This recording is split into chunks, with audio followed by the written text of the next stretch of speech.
Et votre invité aujourd'hui dans la grande interview en direct sur Boursorama, c'est Patrick Artus. Bonjour Patrick. Bonjour David. Chef économiste chez Natixis. Alors l'INSEE vient de revoir à la hausse la croissance française pour 2017, plus 1,9%. On n'a jamais vu ça depuis 2011 de mémoire. On peut dire que la France, ça y est, on est à pleine puissance. On est au maximum des capacités, c'est-à-dire que la croissance n'accélérera plus. D'ailleurs, écoutez, l'INSEE, on fait plus 0,6 au quatrième trimestre en matière de croissance. Après, on fait plus 0,5 au premier trimestre, plus 0,4 au second. Donc, on voit bien qu'on est, Oui, c'est raisonnable. on est à pleine puissance, là. Ce qui est très ennuyeux, mais évidemment ça révèle les problèmes structurels de la France, c'est qu'on a, alors si on prend la France métropolitaine, 9,4% de taux de chômage. On va y voir. Et quand on demande aux entreprises qu'est-ce qui vous empêche de croître davantage, elles répondent je n'arrive pas à embaucher.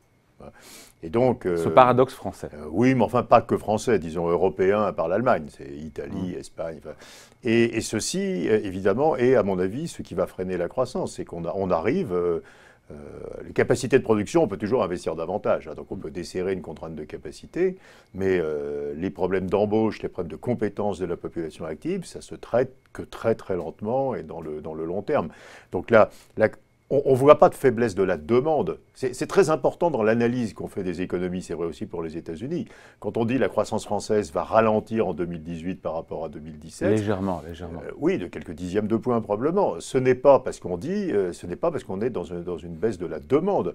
C'est parce qu'on a un problème d'offre, hein, qui est les recrutements, quoi, hein. Donc les difficultés de recrutement de plus en plus grandes pour les entreprises qui quel que empêchent soit les le secteur entreprises d'activité, quel que dans soit tous le les métier. secteurs, dans tous les niveaux de qualification à peu près. On a eu le travail de Pôle emploi hier qui est très intéressant, qui nous donne des décompositions sectorielles. Qu'est-ce qu'il nous dit ce rapport? Qu'il y a 300 000, entre 200 000 et Alors 300 ils 000 extrapolent, parce qu'ils extrapolent de vacants. leurs données qui sont de l'ordre de 150 000 à l'ensemble du pays en rajoutant les opérateurs privés et en essayant de ne pas avoir de double compte. Ils disent qu'il y a au moins 300 000. Voilà. 300 000 postes à Postes pourvoir.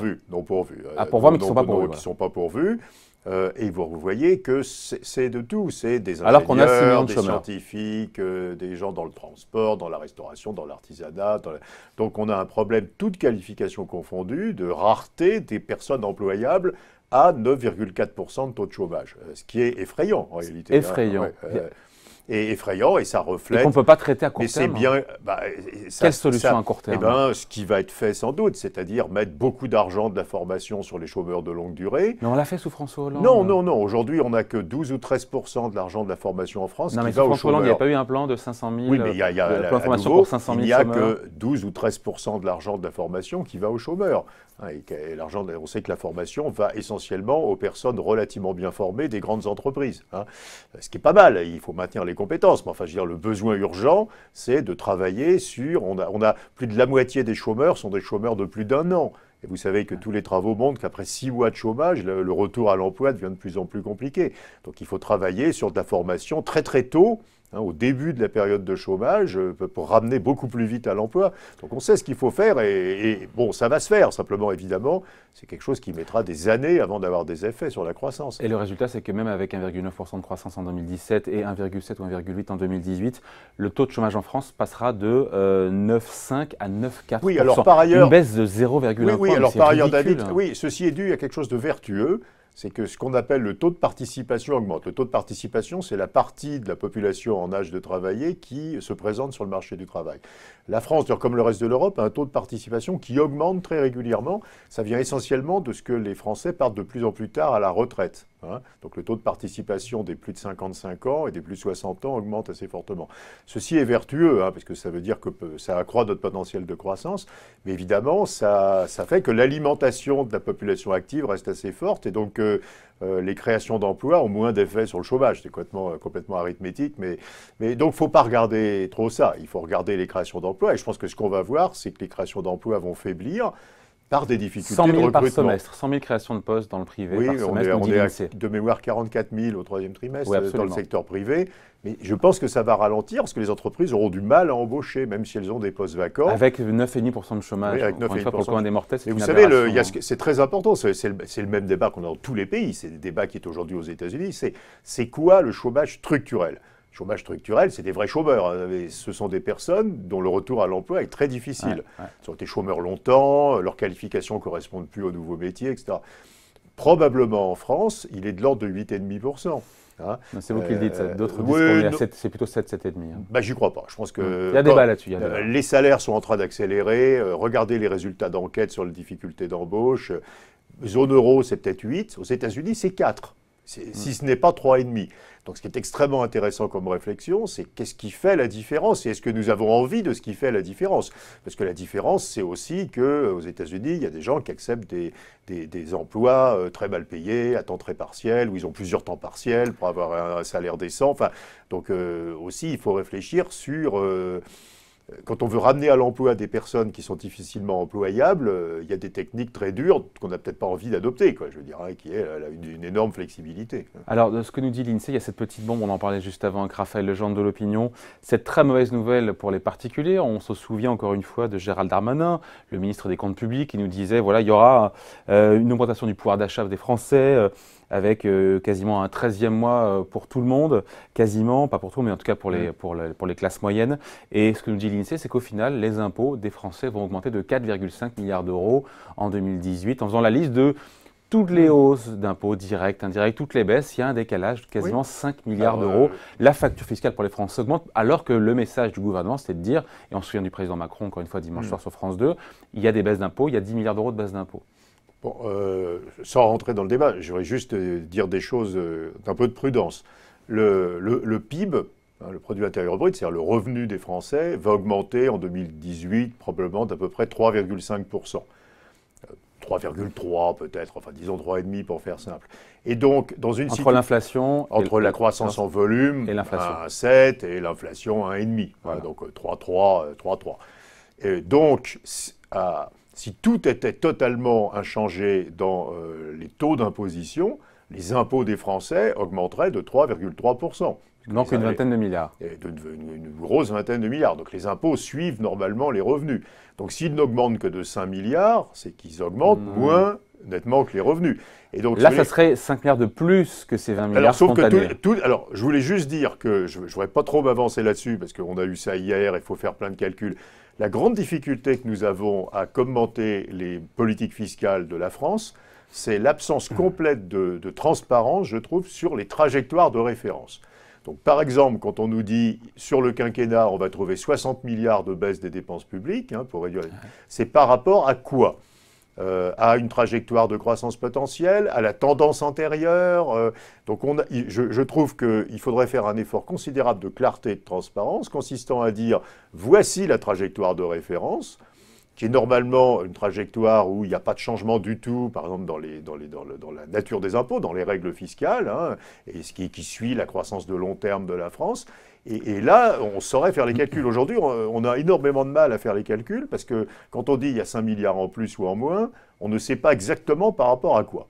Hein, donc je pense qu'aujourd'hui, on n'est pas vraiment dans l'état de commenter. Je voulais juste passer le message que dans un système où il n'y aurait aucune réforme fiscale, les Français auraient payé 3,3% d'impôts en plus. Hein, soit une vingtaine de milliards d'euros. Mais la réalité, en tout cas, c'est que les impôts vont augmenter pour les Français l'an prochain. Et c'est ceux qui ont compris qu'il y avait des baisses d'impôts. Au final, quand on met les impôts directs, indirects, la fiscalité sur le tabac, mais les salaires en ce moment augmentent de l'énergie. Les salaires par tête augmentent de 2% par an en France. On crée, vous le disiez, 200 000 emplois à peu près en rythme annuel. Et donc la masse salariale des Français, elle augmente d'à peu près 3% par an. C'est pas déraisonnable que l'État n'ait pas tout rendu, quoi. Je veux dire, c'est ça, en fait. L'État n'a pas rendu tous les 3% de croissance de la masse. Mais la masse salariale a augmenté de 3%, enfin va augmenter de 3%. Allez, autre sujet, Patrick Artus, cette réforme fiscale de Donald Trump, le feuilleton qui dure depuis plusieurs mois, qui arrive quasiment à sa fin, donc réforme qui devrait être adoptée avant Noël. Elle est quoi pour vous? Elle est utile, elle est inutile, elle est injuste, elle est inique. Et quel effet sur la croissance? On a 3% de croissance depuis 6 mois aux États-Unis. On devrait avoir, selon la Fed, 2,5% de croissance en Amérique en 2018. L'effet sera limité. Et pourquoi? Parce que, encore une fois, on parle de 1 500 milliards d'euros de baisse d'impôts sur 10 ans, c'est pas rien. C'est un point de PIB, hein, pour aux États-Unis. Hein, c'est une relance budgétaire d'à peu près 1 point de PIB. Hein. Alors, 2 réflexions là-dessus. 1, les États-Unis sont très près du plein emploi. Le débat aujourd'hui aux États-Unis entre les économistes, on est à 4,1% de taux de chômage. Et le taux de participation, on en parlait avant pour la France, est plat. Hein, donc, il n'arrive plus de nouveaux Américains sur le marché du travail. C'est quoi le plein emploi aux États-Unis? 4, 3,9, 3,8. Enfin, si on n'est pas au plein emploi, on est à 6 mois du plein emploi. Et quelle est la croissance que peuvent faire les États-Unis au plein emploi? Quand vous regardez les gains de productivité, la démographie, le fait que l'immigration avec Trump a pas mal baissé, hein, probablement 1,7, 1,8. Donc le scénario inévitable pour les États-Unis, puisque c'est à nouveau c'est un problème mécanique, c'est un ralentissement. C'est qu'on va passer de 3 de croissance aujourd'hui à 1,8 à la fin de l'année. Alors ça fait effectivement 2,5 en moyenne. 2018. 2018, oui. Et puis en 2019, que si tout va bien, on va faire 1,7. Quoi. Alors après, les choses peuvent aller plus mal. Rien de catastrophique. Alors les choses peuvent aller plus mal, parce que quand l'économie ralentit, il peut y avoir des effets cumulatifs, les entreprises peuvent décider d'investir moins, etc. Bon. Donc elle est utile cette réforme, puisque si spontanément la croissance américaine ralentit de 3 à 1,7, un petit stimulus budgétaire et fiscal, c'est utile. Donc le mieux qu'on peut espérer, c'est donc qu'on sera à 1,8 de croissance à la fin de 2018. Cette réforme fiscale n'y changera rien. Vous pouvez baisser les impôts, ça ne va pas faire apparaître miraculeusement des Américains qui peuvent prendre des emplois. Par contre, elle va avoir un effet très important sur les marchés d'actions. C'est-à-dire qu'on va éviter une complication supplémentaire qui aurait été que le ralentissement des États-Unis ait déclenché une correction boursière qui aurait amplifié le ralentissement, parce que vous savez qu'aux États-Unis, les effets de richesse liés aux actions sont assez importants.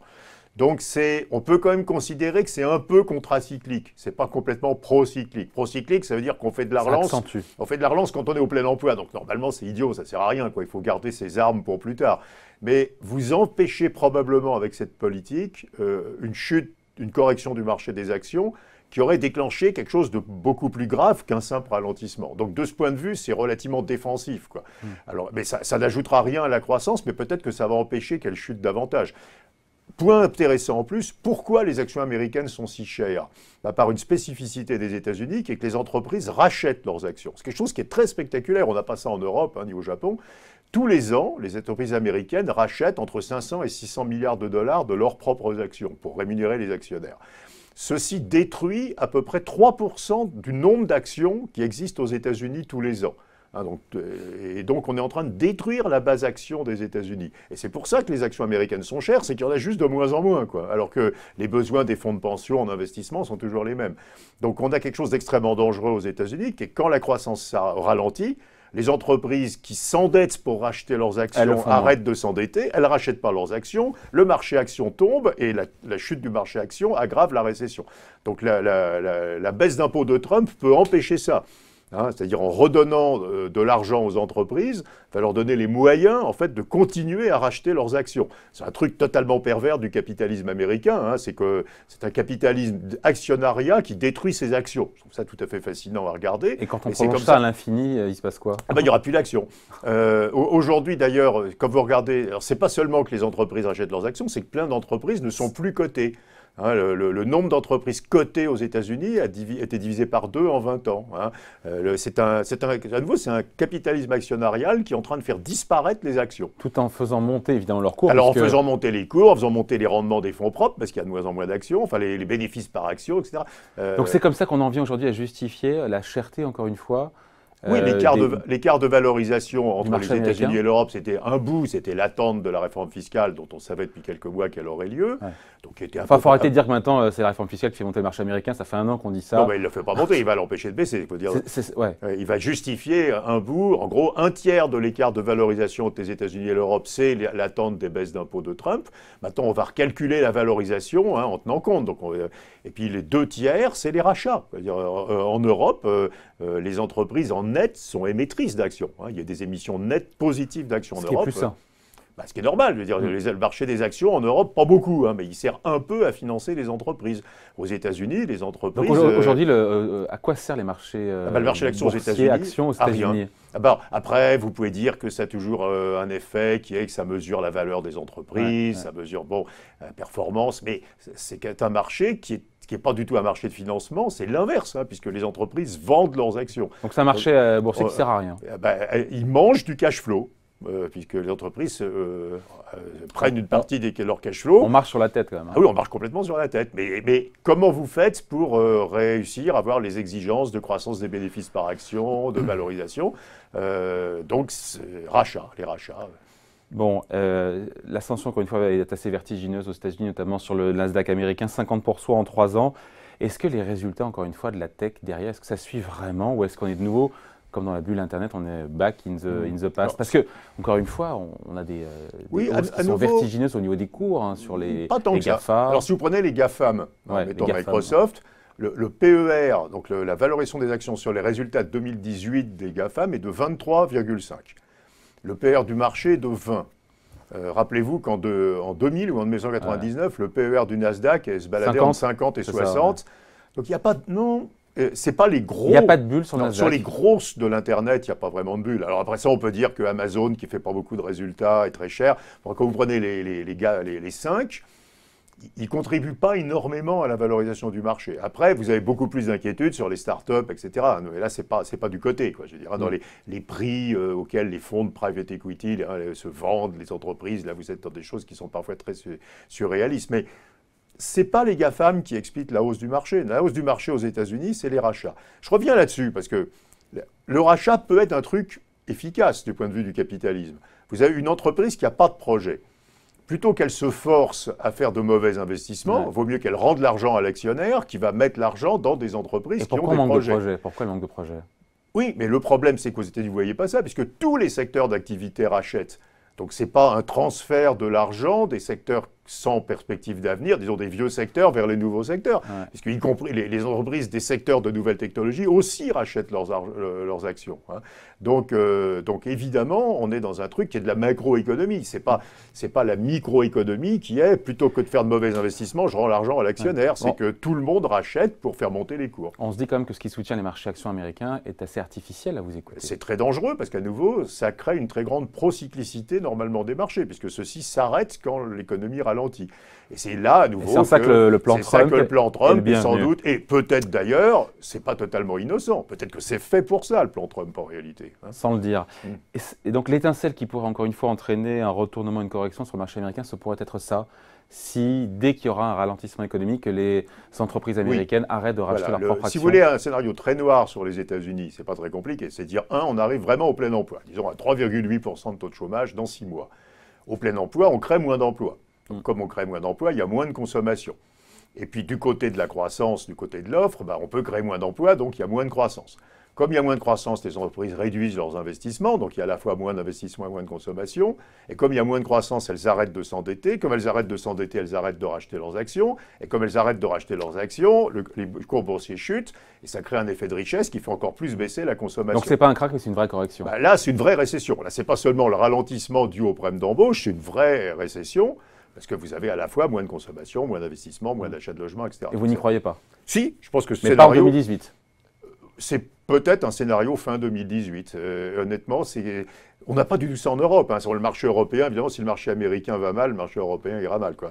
Mais oui, non, il faut avoir ce scénario à l'esprit. Ce scénario a une vraie probabilité. C'est pas juste pour faire peur. Quoi. Je veux dire, dans le passé, jamais on a eu une situation où, quand on arrive au plein emploi, on continue à croître gentiment à 2%. Ça s'est toujours transformé en récession, et ça s'est toujours transformé en récession par exactement ces mêmes mécanismes. C'est qu'on crée moins d'emplois, il y a moins de consommation, les entreprises arrêtent de racheter leurs actions et elles investissent moins. Quoi. Quelle probabilité, c'est compliqué de répondre à ça, mais quelle probabilité sur un scénario comme ça? Enfin, honnêtement, c'est le mien de scénario, c'est votre scénario central? Oui, je pense que honnêtement, c'est plus probable. Le truc miraculeux, gentil, conte de Noël, si vous voulez, où quand j'arrive au plein emploi, la croissance descend à 1,8, et puis on continue à croître à 1,8 jusqu'à la fin des temps, gentiment au plein emploi, ça ne s'est jamais produit dans l'histoire. Hein. Chaque fois qu'on est arrivé au plein emploi, on est allé en dessous nettement de la croissance potentielle. On ne s'est jamais posé gentiment sur la croissance potentielle. Donc ça veut dire qu'on mange notre pain blanc en matière de performance boursière? C'est-à-dire que ça y est, le meilleur est derrière nous? Non, le début de 2018 va continuer. Oui, enfin... non, on est plutôt sur une problématique. Qu'est-ce qui va se passer à la fin de l'année prochaine et en 2019 quoi. C'est plutôt une problématique 2019. Donc 2018, dernière belle année boursière? Oui, mais pour une raison vraiment très importante, qui est une raison de l'économie réelle, c'est que on ne peut pas croître à 3% aux États-Unis au plein emploi. Quoi. Je veux dire, c'est juste impossible. Donc au mieux, c'est un 3/4 et au pire, c'est moins que ça. Voilà, très bien. Merci à vous. Merci pour ces commentaires. Patrick Artus, joyeux Noël, chef économiste chez Natixis. Merci à vous. Merci David.